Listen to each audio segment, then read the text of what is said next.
What's your comment? Now it's recording. Now it's recording. Yeah, you were like, All right, we're recording. Yeah, yeah. All right, we're recording, so we got the citizens' input, and we don't see any citizens outside those that are on the committee and staff.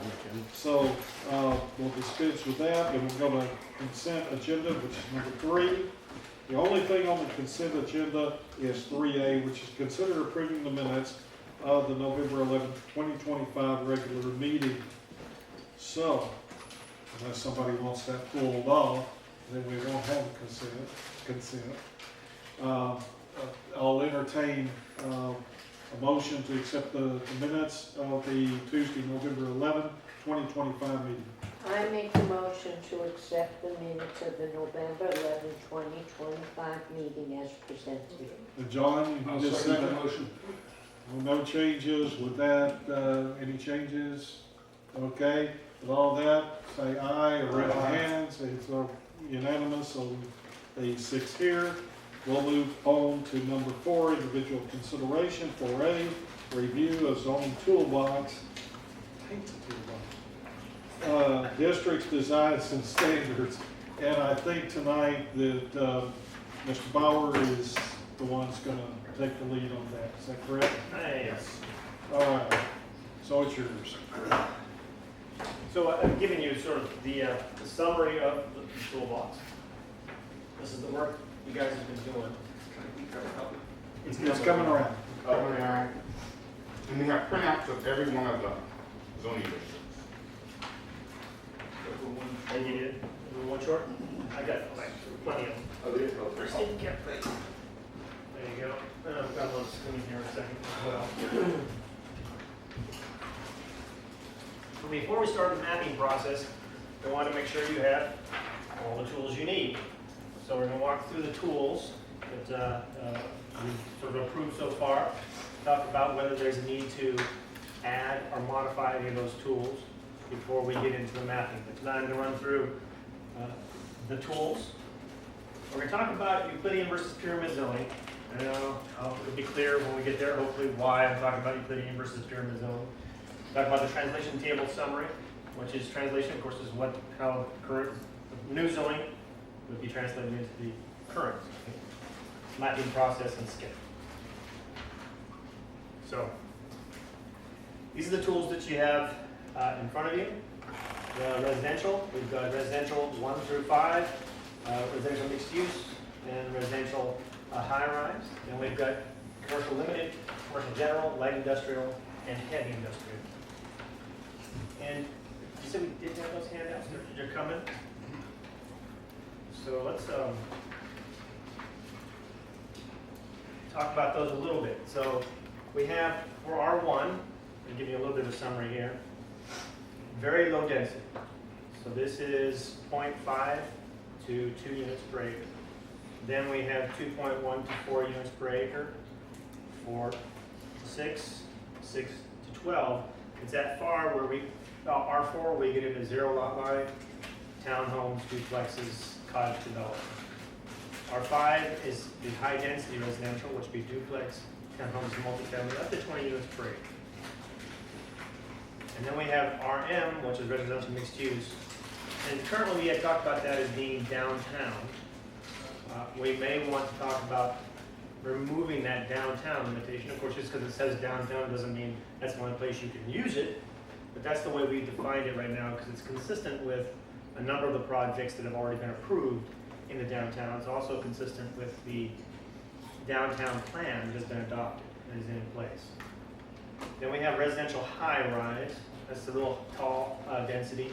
You may recall that both the residential mixed use and the residential high-rise are approved. The densities has to be approved by SUP. So those are case-by-case considerations by the council and the planning commission as we move through that. And really we have a number of areas which we'll talk about here in a second, well actually not a second, but a while, about where that residential high-rise is appropriate and has to be applied to existing development that we have in place. Commercial limited is our smaller commercial opportunities. So that's everything from up to 10,000 square feet for retail up to 5,000 square feet square feet for office. So that would be more this sort of neighborhood sized commercial node. And then you have commercial general, which is unlimited in size. There are some height and setback limitations, which we may want to talk about. We don't really have in here, you know, multi-story commercial. Because right now, we don't have any of that in the community. We have some big box stores, but we don't have, you know, 4 stories Macy's, you know, or something like that. So right now, the one we have proposed is a commercial general, which is still limited in height, but not necessarily limited in size. We've got light industrial and heavy industrial. And we've got a little more, all the development standards that you guys have walked through, you've seen some of those in the past. We've got a handout for that to remind you of that. And also on this table, what I've done, and we'll go over this in more detail here in a second, is shown which zones would that be translated into in the current zone. You'll notice that some of those overlap. So there will be some decisions that will have to be made. If you have something that is, you know, form-based UV, that could be R5, RM, RH, depending on not only what's there now, but what may be desired to be there in the future.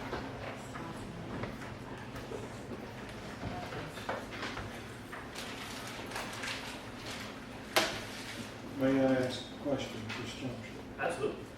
Okay, so your intent in all of this, once that we come up with the zoning to apply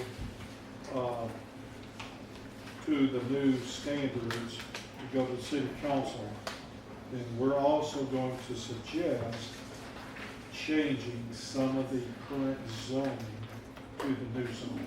Correct. We're zoning the entire city. Okay.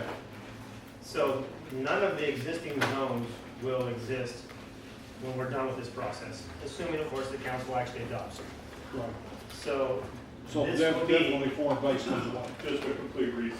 exactly. Yeah. Okay. But we want to try to minimize the amount of non-conforming. Exactly. The whole point is to minimize non-conforming existing uses, and then, of course, in those areas where we have vacant land or something like that, identify the appropriate uses in the future. So at the end of the day, all this goes away, and this is the only things that we're applying. So if there's a kind of development that we find desirable or thing might come to our community, and it doesn't fit in any of these, we probably need an additional tool. That's a PD. That's the PD. And of course, you've heard us complain about PDs, and one of the things we'll be working on is changing the way we approach PDs. One of our recommendations will be that you don't get a PD unless you can't find a zone that would work. If you can find a zone that would work, it should be a straight zone.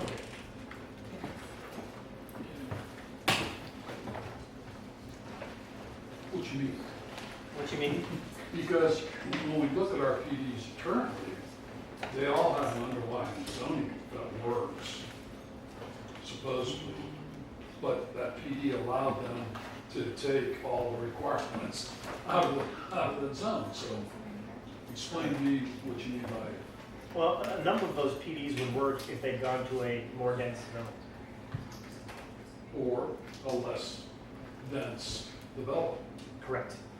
So if they can say, okay, because a lot of them will say, well, we'll do an R8 underlying zoning, but we want to have smaller lot sizes. Right. Well, okay, just then up zoning, up zoning, so that you can get the smaller lot sizes. So that's, now that gives us as a community to say yes or no, but have them be in a consistent line rather than this basic, Right. specialized animal. I'm sorry, and I just kind of forgot, because I know we talked about it, and Yeah. just like asking to refresh my memory here a little bit. So, you know, it came before council, the whole thing about the CC zoning there in the North Shore district, right? Mhm. And so we were gonna take that CC form-based code.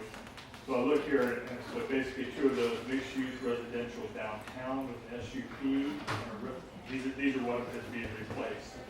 So CCFBC is being replaced either by mixed-use residential downtown or residential high-rise.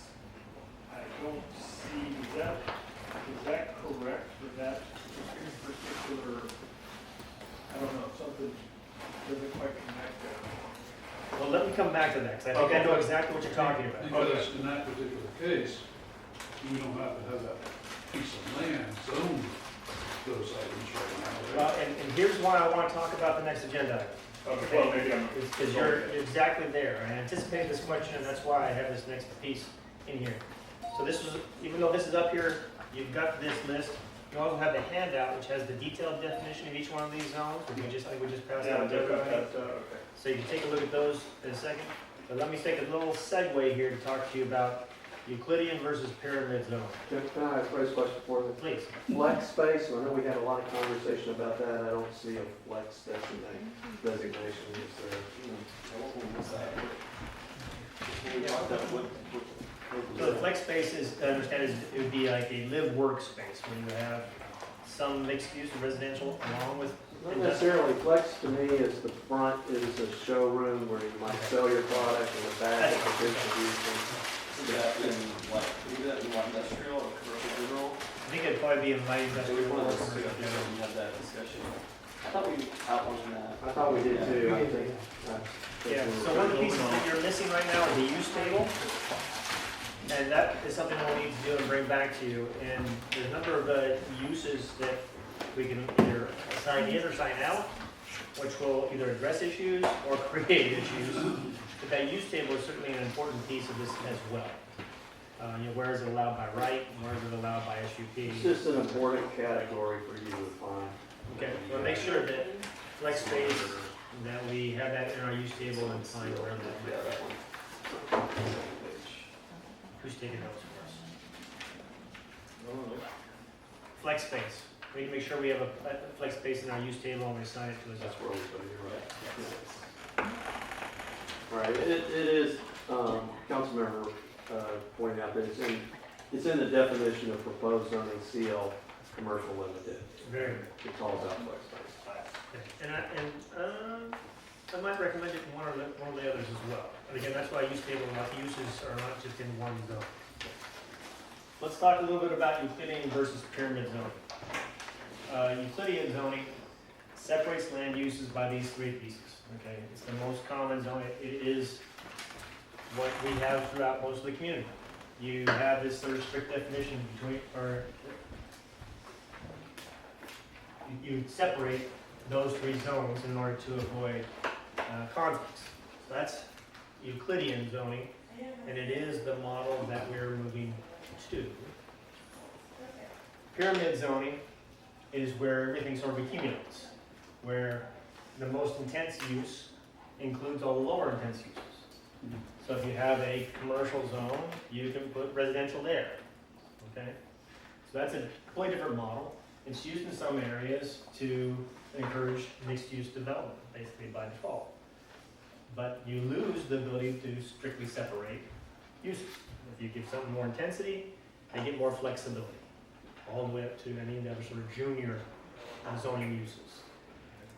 Does that create problems with spot zoning? Yeah, I don't like that. No, because as you get more intensity, it's by definition an appropriate use inside that zone.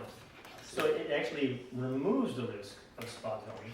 Of course, it's a similar situation if you had an area that was all residential, the lowest intensity use, and someone wanted to go into the middle of it and drop in a commercial use, that would still be spot zoning.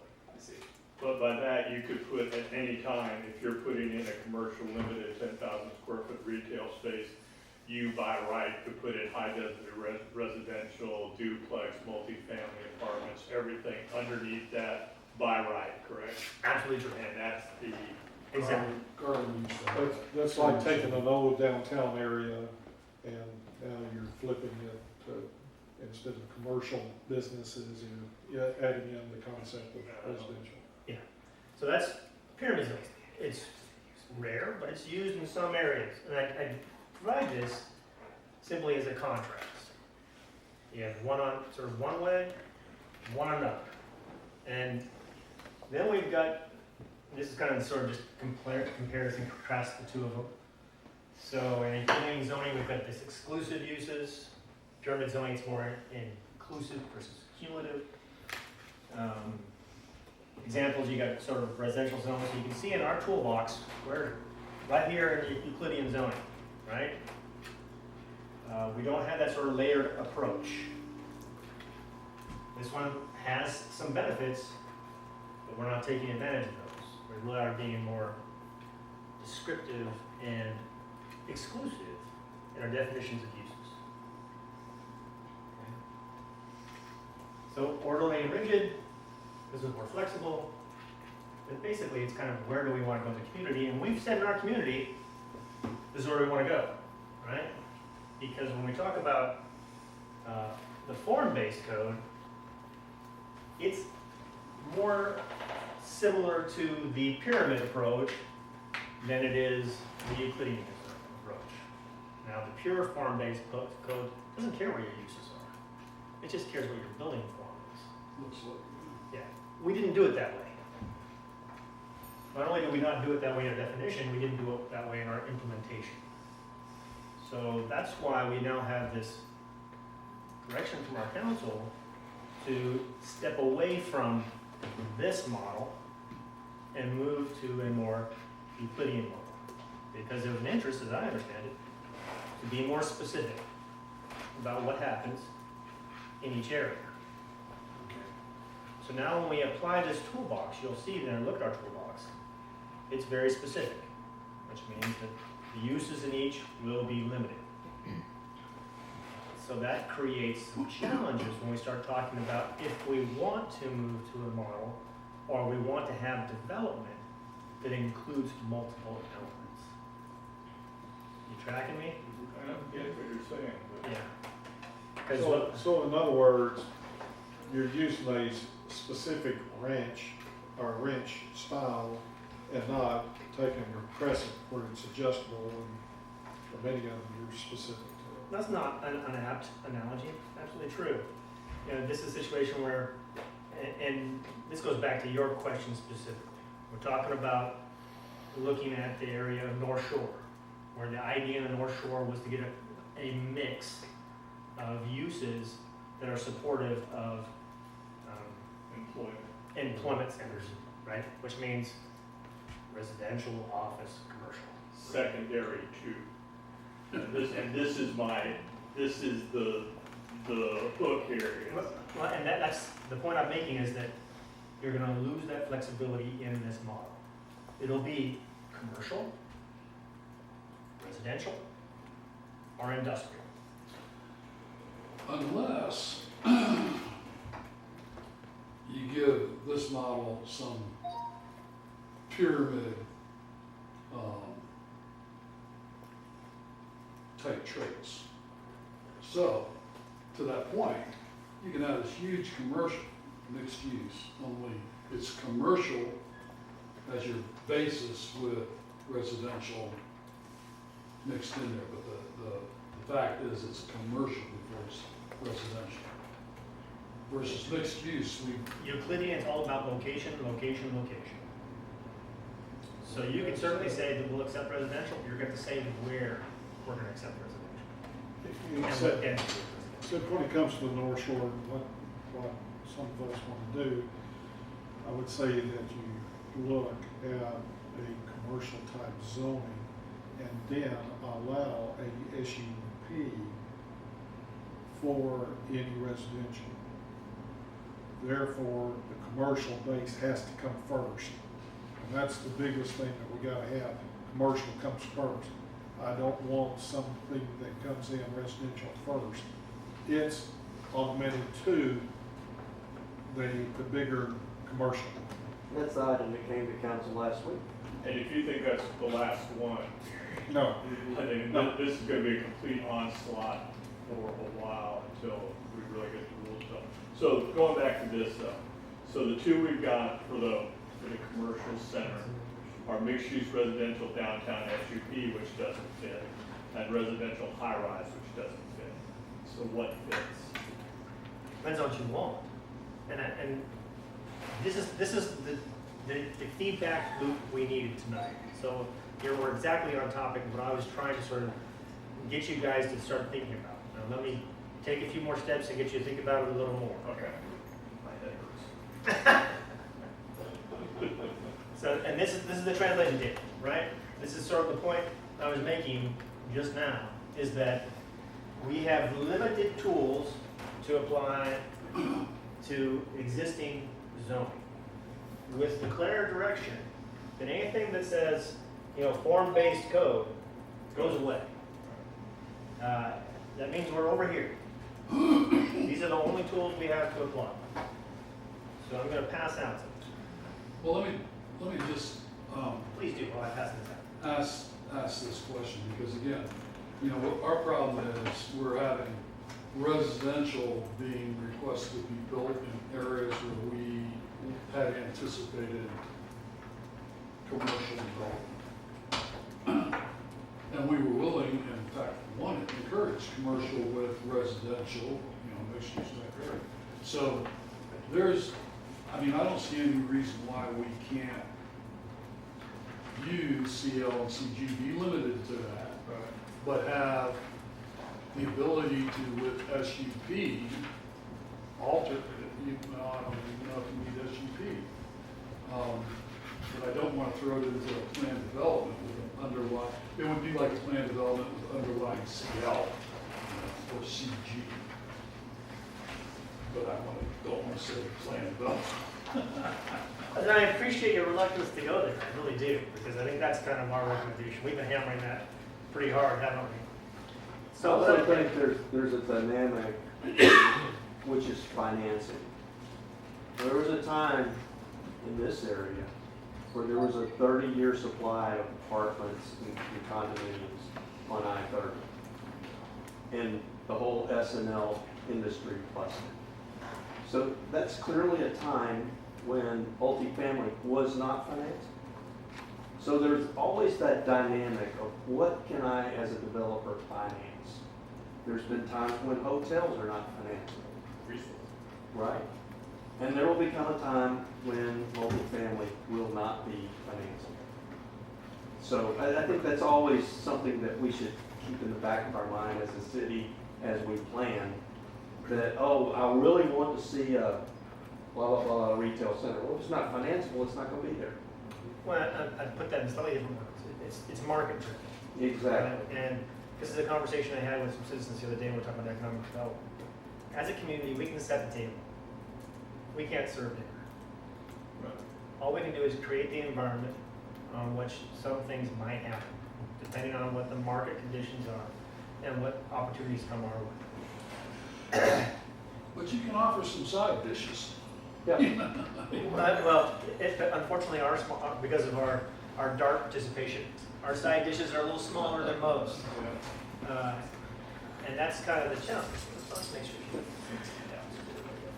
Those don't make the decision. They're cherries on top. Incentives don't necessarily Right. make the decision for you. She needs one more handout. Yeah, okay. Here, you can have mine. Because I printed mine off.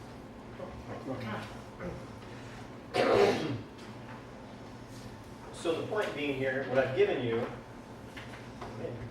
my last one. Are there multiple copies of that there? No, the plans there. Oh, yeah, okay, can I tell you?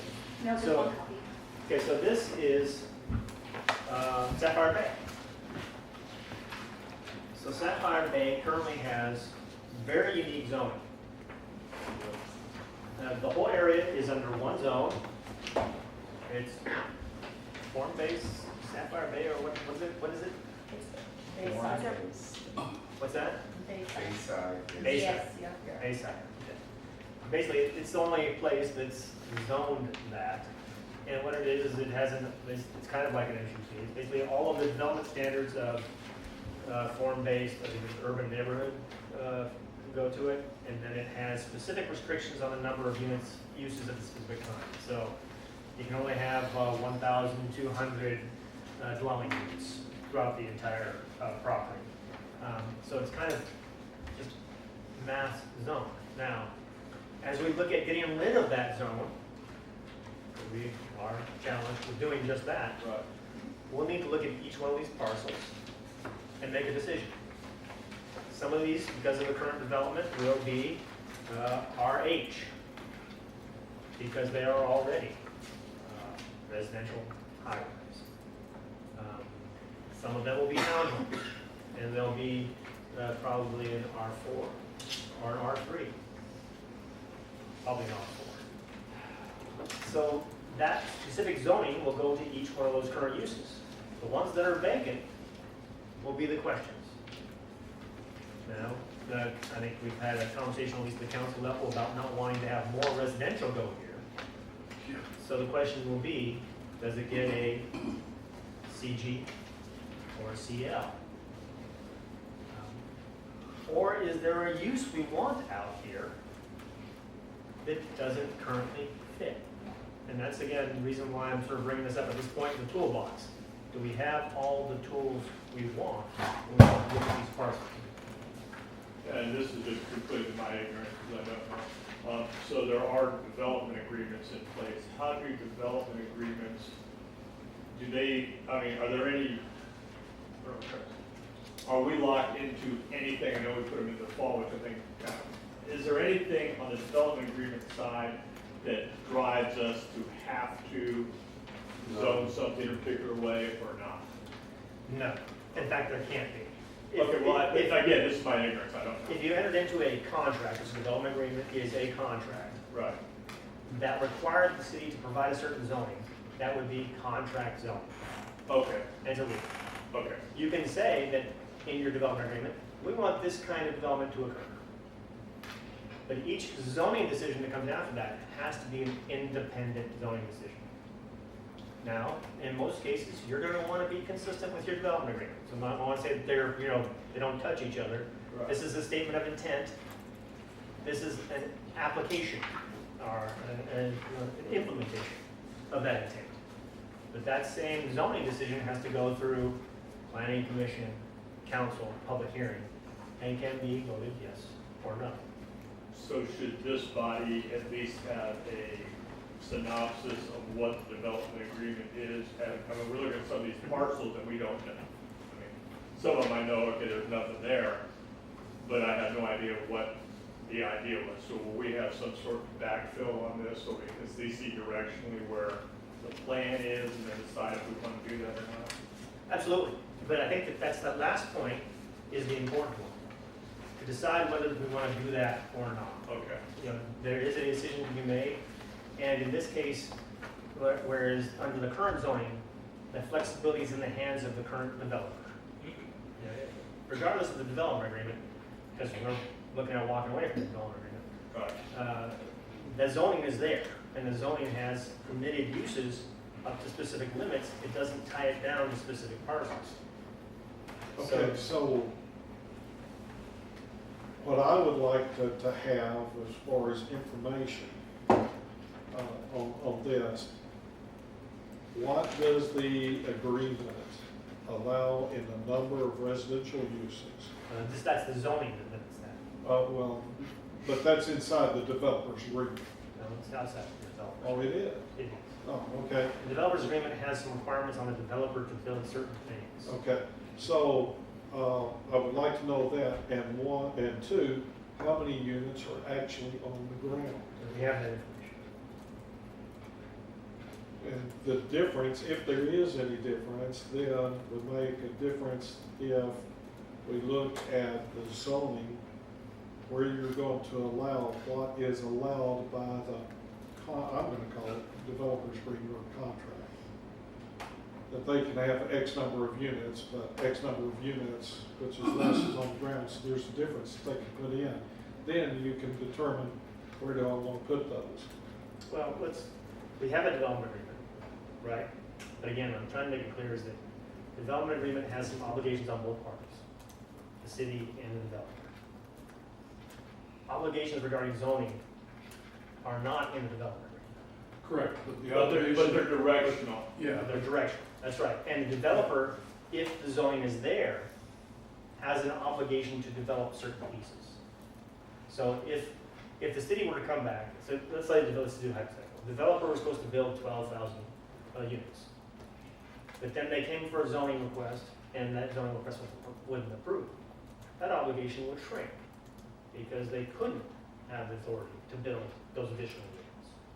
See what I'm saying? So this isn't it's directional, yes, but it's not controlling. Yeah, but I think that's important for us to directionally know Yes. what the plan is, what we were looking for, and then adjust accordingly on our side what we can do. Absolutely. And And that- we have that information we can share, but the because- distinction I want to make here is that he was saying that, okay, in our hypothetical, the developer says we're gonna build 1,200 units. They currently have 1,100 units on the ground. Then we have an obligation to create room for 100 more. No, we don't. Right.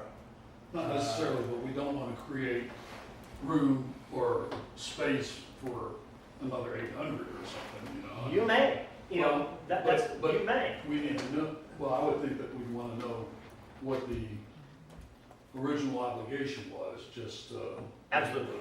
We have that information. These guys have done an excellent review of that information and have provided it to council. It basically tells you not only what was originally anticipated, but what's actually been built and what the limitation is. We have all three of that information. And just to give you, Christoph, another perspective on that is, originally, there were supposed to be 2 residential towers, 20 stories, as I recall. One was apartments, one was condo, of those twin towers. I didn't have any problems with that, but now we have taken up room, acreage, and made them, for a lot of the residential, taking space at a much smaller building instead of a smaller but more. So if you were to allow X number of people, the residential units, that typically I wouldn't have a problem if we had the towers, but it looks like we'll never get the towers. Now, what we've got on the ground is taking up a lot of the space that commercial or retail, whatever, could have gone in. It's not going to, in my view. Does that make sense? Yeah.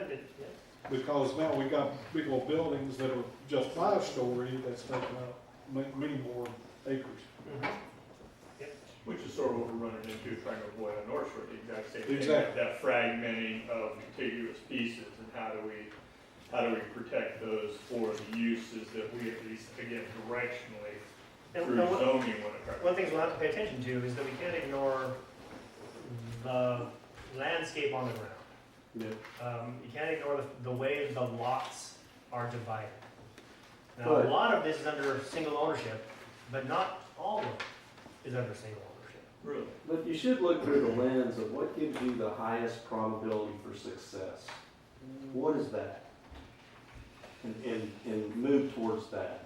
Because you can't change what's done, but you can change your direction for what is absolutely.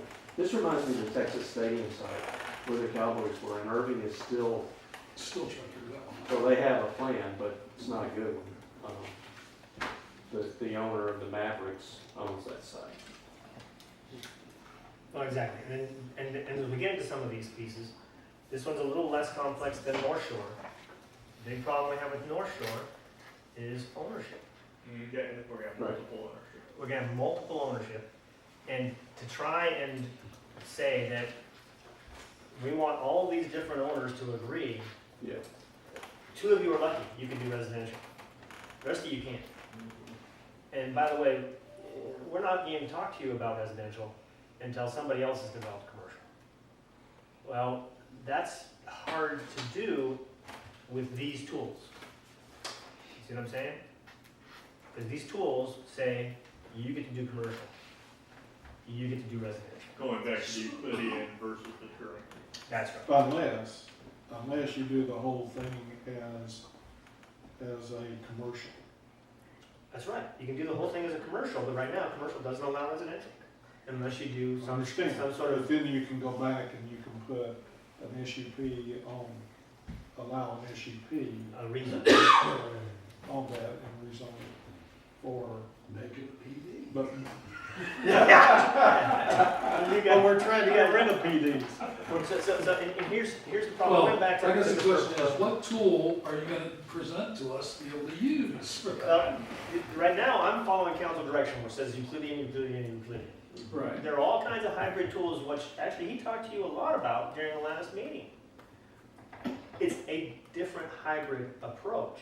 It also can be very difficult to control, because as you have more flexibility, right? I mean, one of the problems we're having with form-based code right now is that it allows both commercial and residential, Right. And some by right. and some by right. Yeah. So they're gonna come to you with what the market says is available right now, and even that development which we just turned down up there, which is residential, couldn't accumulate all the parcels. There's a big hole right in the middle. Exactly. Yeah. And they worked pretty hard to try and accumulate all the parcels. They couldn't make that happen. You know, so expecting the private sector to somehow accumulate all this ownership and come to you with a big master plan for this, which includes 80% commercial and 20% residential, I'm not sure we can accomplish that with these tools and on this environment.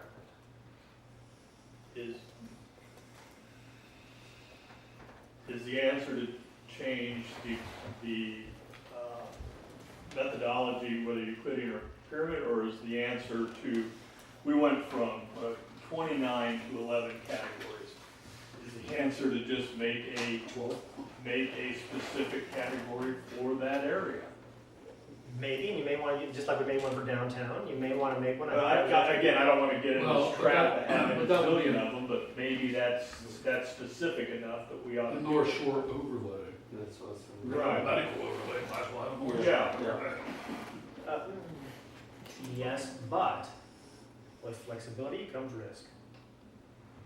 If you say, okay, we're going to allow some residential in here, Residential get done first. Just a Residential gets down done just the problem. Exactly, but you can limit the number of residential units that you allow to be built in that.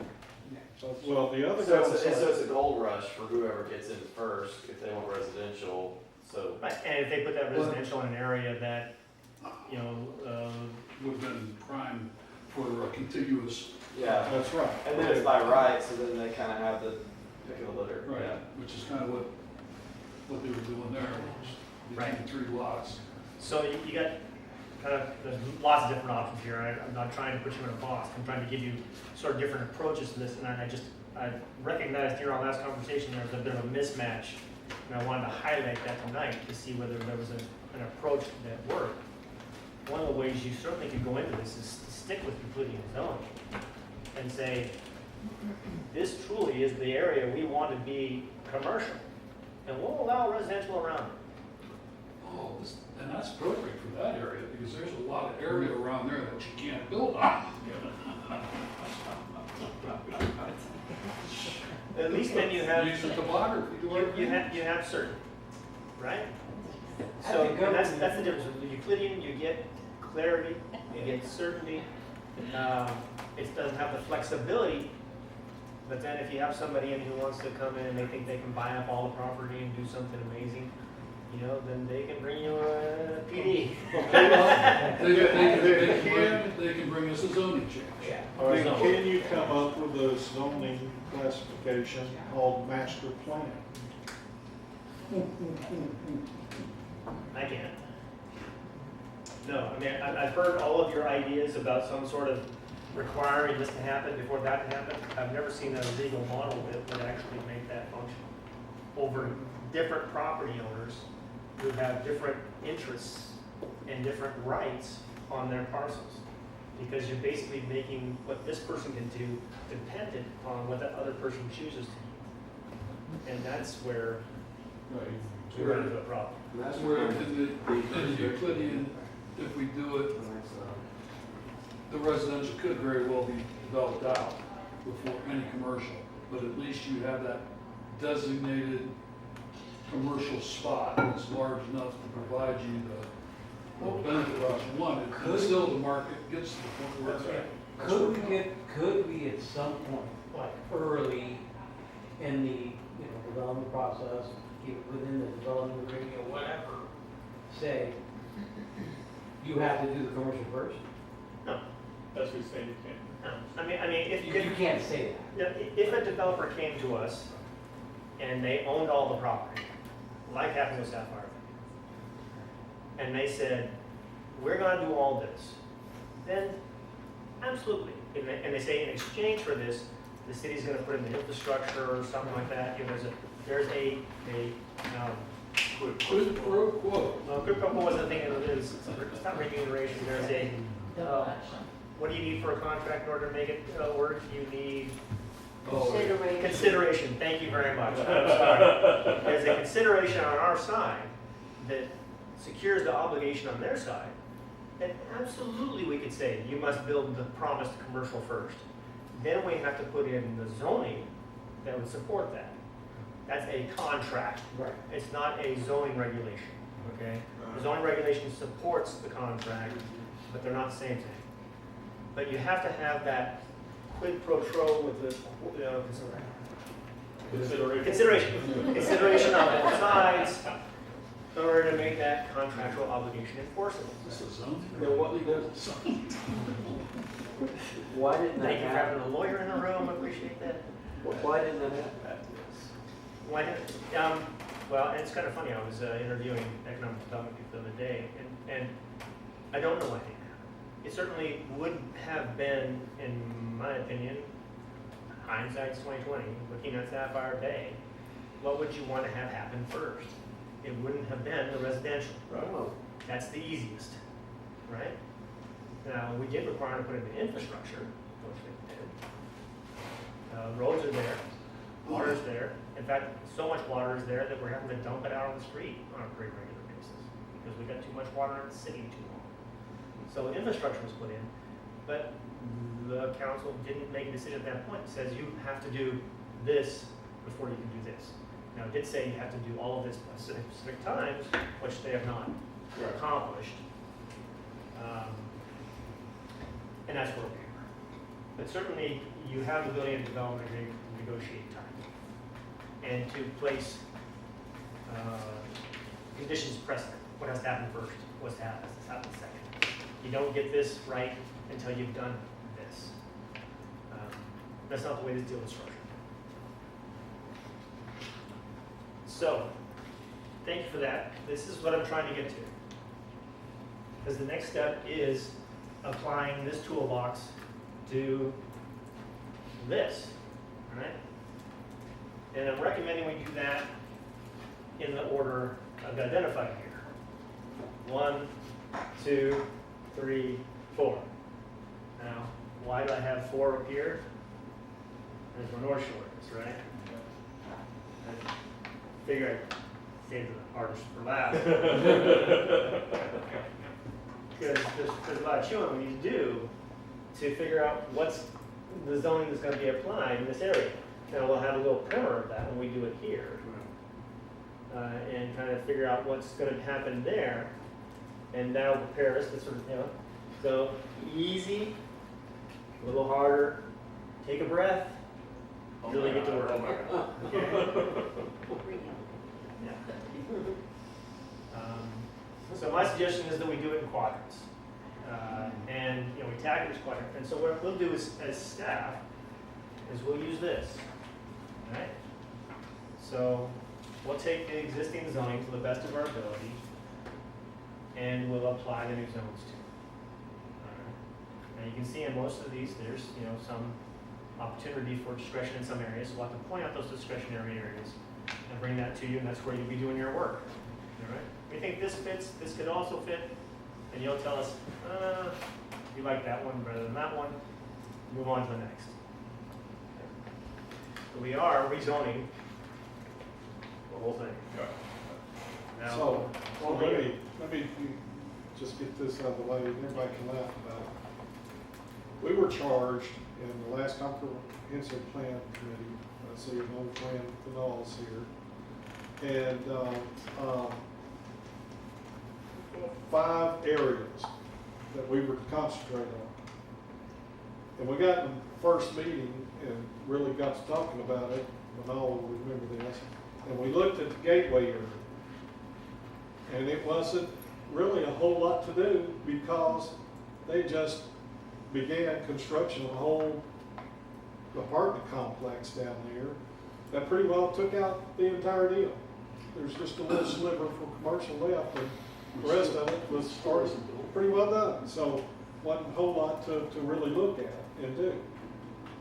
Stan, okay, I'm glad you brought it up, because to me, that's a cautionary tale, because I can't think of any zoning in the city that was more badly handled than that. I mean, that was a disaster. That was absolutely not what was supposed to happen. The city let it happen. I don't know, whoever, I'm not gonna point, but if you want to see how badly things can go from what we think we're getting to what actually happens on the ground, that's exhibit A. You don't think that's the gateway to the city? I mean, that was supposed to be mixed use, restaurant, resident, I mean, that was supposed to be, that was gonna be the gateway, right? That would be. And all of this is a big apartment Look complex. at the map over here. No. Where's the gateway? Down, So I'm talking about the south end. No, to the left. One, Right, right there to your right. It's where the Dill apartments are. That's down there, no, down, it's very specific. It's the Right. Dill apartments at the U. Looking at the map, it's here. Under That's George Bush, the the- Dill apartments, that was supposed to be the It's gateway. this right here was supposed to be Yeah. a gateway Yeah. signature entrance to the city with mixed use, I mean, it was supposed to Two be lovely, towers. and all we got was a big apartment complex. Oh. So if you wanna see how things can go But about, it does have mixed that's use. what it looks like. There's picnicking on Glen's Garden. There's a gazebo with nothing there.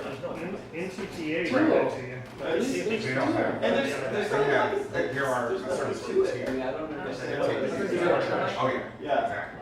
So that's the problem. Yes. Sorry. Yeah, we all laughed about that. This is the first thing we were told, and all can vouch for this. Well, the signature gateway, there's really not much, because they just started turning dirt for a whole big apartment complex, takes up virtually everything. Is that about right, Mama? Right, so Signature Gateway is one of the sectors of form-based code.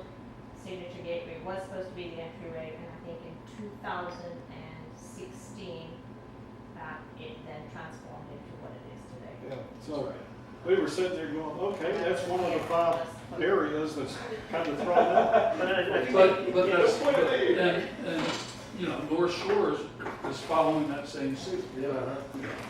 We had plans or understandings or ideas, and the residential section is just keeps trying to crawl its way down. Into it.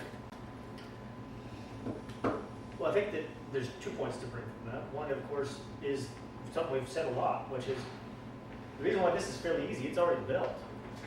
Right? So we're applying things that are already there to make them conforming, for the most part. There are lots of PDs in here, which we'll have to sort of figure out how to manage the PDs. But for the most part, this is about making sure we just have the right fit.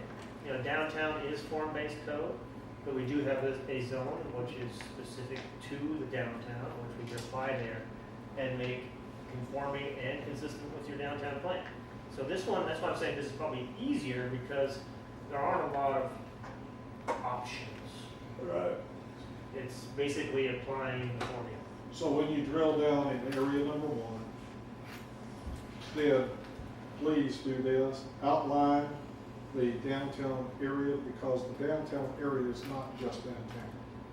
It goes out and incorporates all the way down both sides of George Bush. Not downtown. Not the way that the downtown. No, the downtown. Unless somebody- Goes down to Dennis, I Strategic think. plan that stops at Bush. It's from Rowlett, Bush, 66 to. Miller. No, it's not, that's Yeah, why. Dennis, maybe it's a little south of Dennis, but it's not a whole lot south of Dennis. Yeah, no, it moves around a little bit because there's not an arterial there, but yeah, it's just Good job. 66, it's just right in here. Is that right? Then somebody is changed it, because originally it went down on both sides. And that's why you have the apartments going down the side of Bush. It's from Maine on down toward Miller. That was all done because the downtown. That's mixed use. currently form-based, true, but it's not currently in the downtown plan. Okay.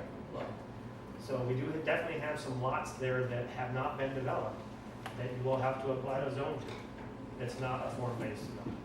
And I think you have the tools for that one. That one I'm not too worried about. You can either do commercial general, commercial limited. You can do residential if you want, you know, but that's different from what's currently planned in those areas. There is one, the corner the one right on the corner there of Main and George Bush frontage road, which is already approved for commercial. On the north side. Right by 198. On the west. Oh, right there. Oh, yeah, Yeah. You're right, the law right in front of 198. Right, I mean, that site plan's already been approved. right. Correct. As long as they do something at some point, that right will be continued. As soon as they sit on it too much longer, that right's gonna disappear. Okay, so quadrants, It's south of 198. everyone comfortable with quadrants? You comfortable doing, you know, this order work for everybody? Yep. Yeah. Okay. Trying to get you there. Alright. So, schedule. So mapping, 4 to 6 meetings. Okay. Start with quadrant 1, we get through it in 1 meeting, we'll move on to quadrant 2, etc. So 4 meetings shortest. We hit something that's a roadblock, we have to come back with more information, and that might go on. Next piece is some development standards. We have staff looking at the development standards between the form-based code and our RDC, finding those conflicts. We'll bring a couple batches of those to you, projecting about 4 meetings for that, and then your work's done. So there's light at the end of the tunnel. There's light in the tunnel. Now, there is one piece that I didn't make a lot of room here for, and I want to do that to make sure we want to bring the use table in and sort of put that alongside the zones to make sure that we have comfortable correspondence between that use table and the zoning classifications that are defined. Now, I've pushed you guys all over the place today, right? Appreciate you letting me be a little, you know, complex here. But the question still remains. Do you have the tools you want, or do you want us to try and come up with some sort of mixed-use zoning that provides more flexibility, but also would provide some risk? Understanding that if you do a mixed-use zone, all the uses allowed in there are allowed by right, and they're allowed by pieces. And that's the problem when we have things that look like this with a whole bunch of different parcels. You know, this one might choose residential, this one might choose residential too. And there isn't a place where you can say, he chose residential, so you can't.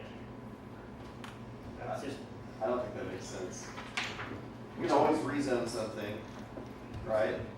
So it doesn't make sense to have a mixed use where they can have anything, where the sandbox is open for anything. We've already. No, I think. That's what we're trying to So do away you from, can- right? That's- Yeah, right. Right. And we have a reputation. I think we want to do a box and keep it in the box, and then if we need to go outside, we can go outside. And then rezone it, just rezone it to something else like this. I don't think we need to mix, another category for mixed use. That's my personal take.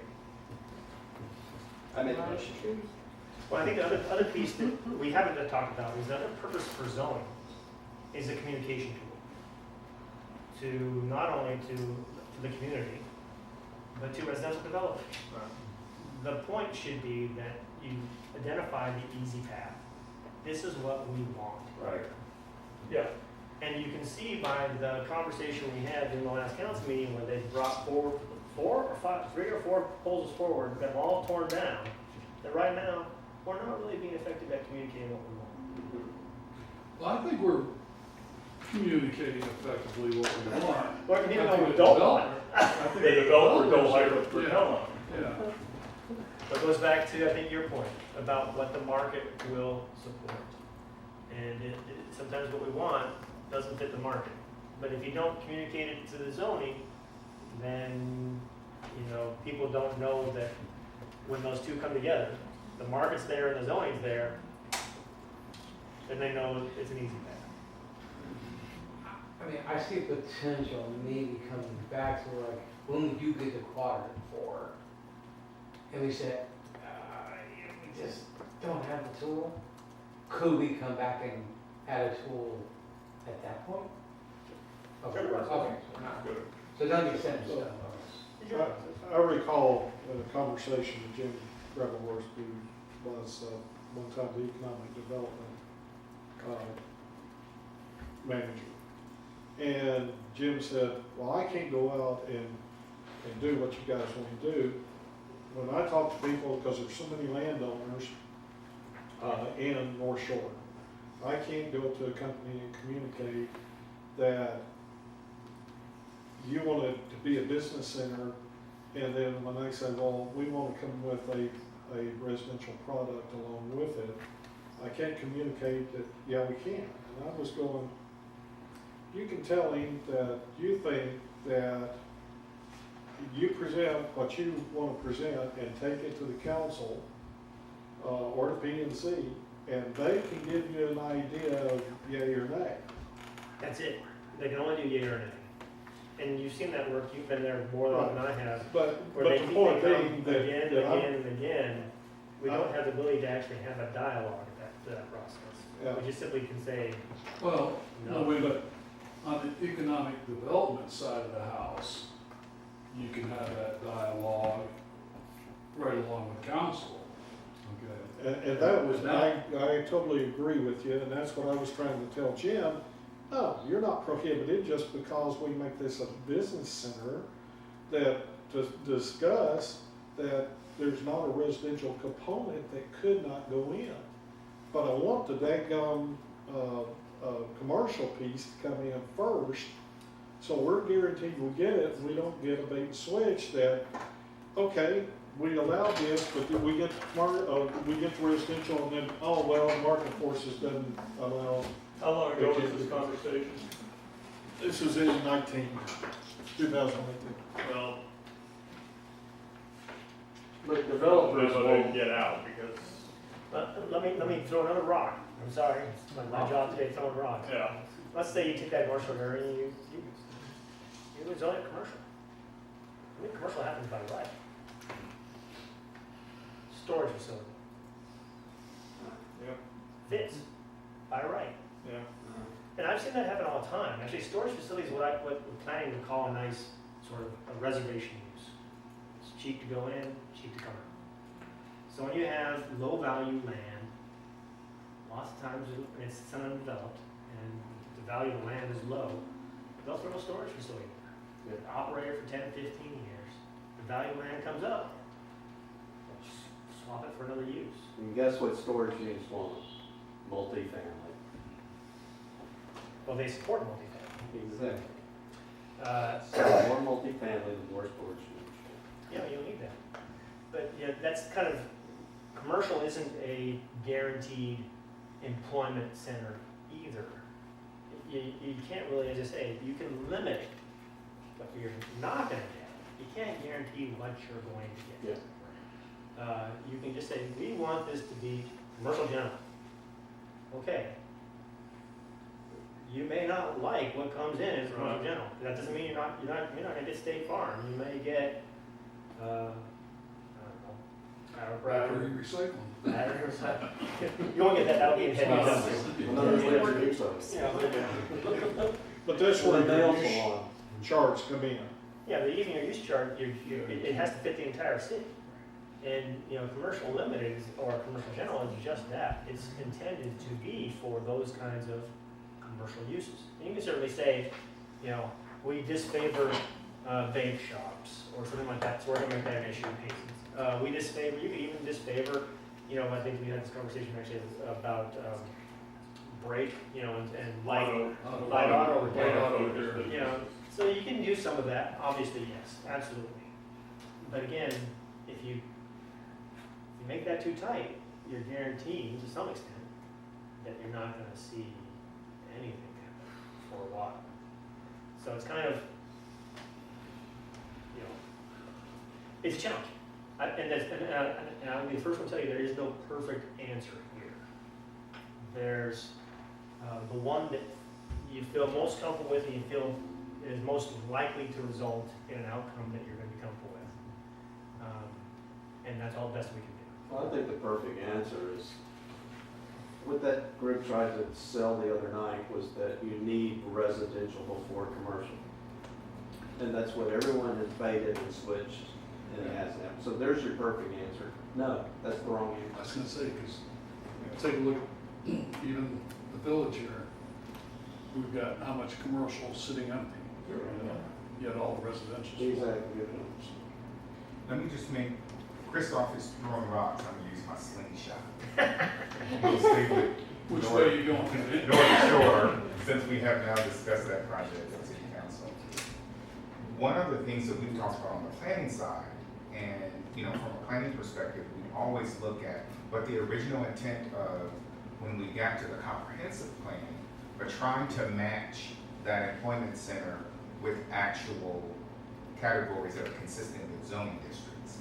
So if you think about it, as Christoph has mentioned, and I think even the developer mentioned in their presentation, there are a lot of different property owners. So part of this exercise that we're gonna have to also consider are those individuals that own a half a lot, or half acre, or a small lot.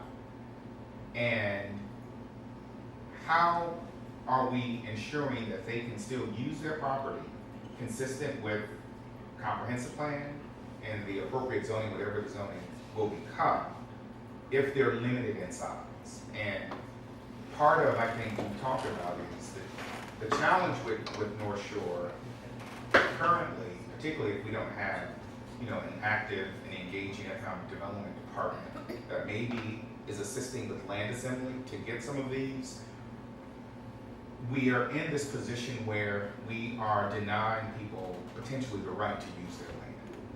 And you'll hear that kind of as we kind of talk through the process. So we can't, you know, we have to think about the very small property owners and kind of what is viable for them to do their development. So, And some of those parcels, if you go in the direction I think you're going, we'll make them legal non-conforming. yes, They're single-family residential right and they're gonna stay. now. And they're gonna stay there. And so if we turn them into, you know, commercial general or commercial limited, they're legal non-conforming. Yeah. Now that's, you know, something we try to avoid, but that's certainly a decision that can be made. Yeah. The other thing that I want to point out is that we did hire a new economic development person, we're starting December 8th, and this is the first area I'm gonna have her focus on.